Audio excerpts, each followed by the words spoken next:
বন্ধুরা, কচুরলতি বসিয়ে দিয়েছি আর সঙ্গে দিয়েছি কাঁঠালের বিচি।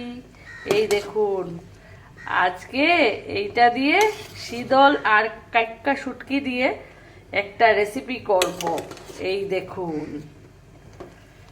খুব বেশি সিদ্ধ করব না, ঝরঝরে একটা রেসিপি করব। এই দেখুন। নমস্কার বন্ধুরা, আমি আপনাদের বন্ধু শুভ্রা আপনাদেরকে আবারও আমন্ত্রণ জানাচ্ছি। আজকের রেসিপি হচ্ছে লতা আর কাঁঠালের বিচি দিয়ে কাক্কা শুটকি আর শীতল মিশিয়ে একটা শুকনা শুকনা রেসিপি। তো তেলটা দিয়ে দিলাম, সর্ষের তেল দিলাম কড়াইতে। এখন দিয়ে দিচ্ছি কেটে রাখা পেঁয়াজ, রসুন আর কাঁচা লঙ্কা। রসুনটা একটু বেশিই দিলাম।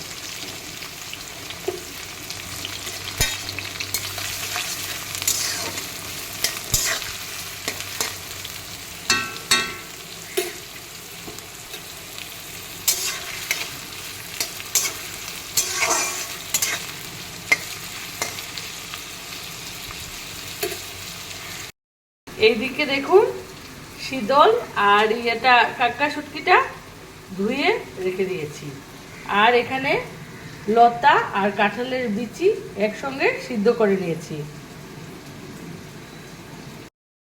তো এই শুটকিটাকে আপনারা কি শুটকি বলে থাকেন আমাকে জানাবেন।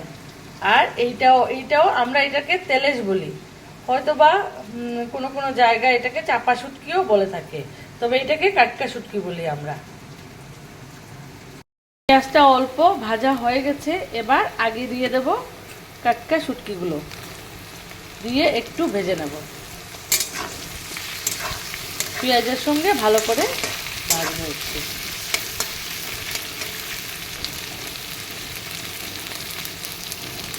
এই দেখুন, কাক্কা শুটকিটা ভাজা হয়ে গেছে, এবার দিয়ে দেব তেলেশে শীতলটা, দিয়ে আর একটু নাড়িয়ে নেব।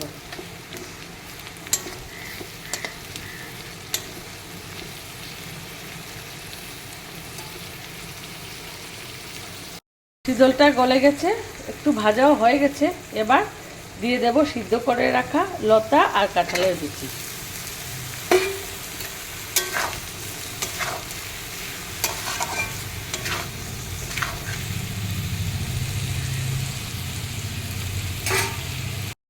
এবার দিয়ে দেব পরিমাণ মতো নুন।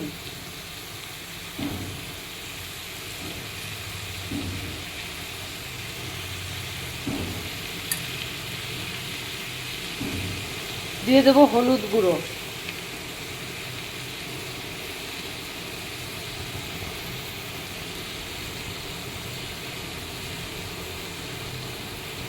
দিয়ে দেব শুকনো লঙ্কার গুঁড়ো।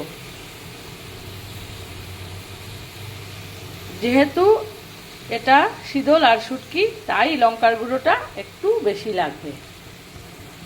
একটু ঝাল ঝাল না হলে ভালো লাগে না এই রেসিপিটা।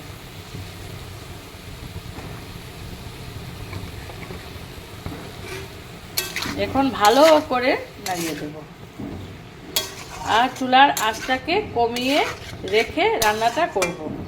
এটা আস্তে আস্তে করলেই ভালো হয় খেতে।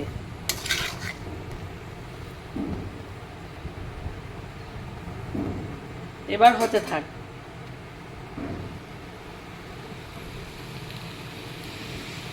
মাঝে মধ্যে কিন্তু অবশ্যই নাড়িয়ে দিতে হবে।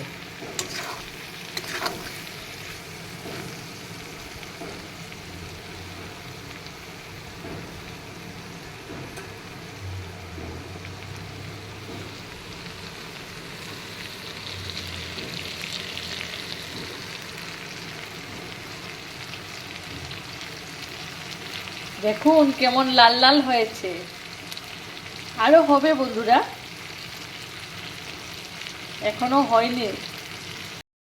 এই দেখুন বন্ধুরা, রেসিপিটা তৈরি হয়ে গেছে, কেমন ঝরঝরে হয়েছে দেখুন। এই যে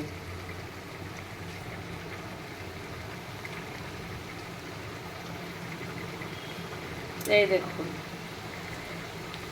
যারা যারা শীতল শুটকি পছন্দ করেন তারা এভাবে বানিয়ে খেয়ে দেখবেন, দারুণ লাগে। ঝরঝরেটাই বেশি ভালো লাগে, আর সঙ্গে অবশ্যই ঝরঝরে ভাত।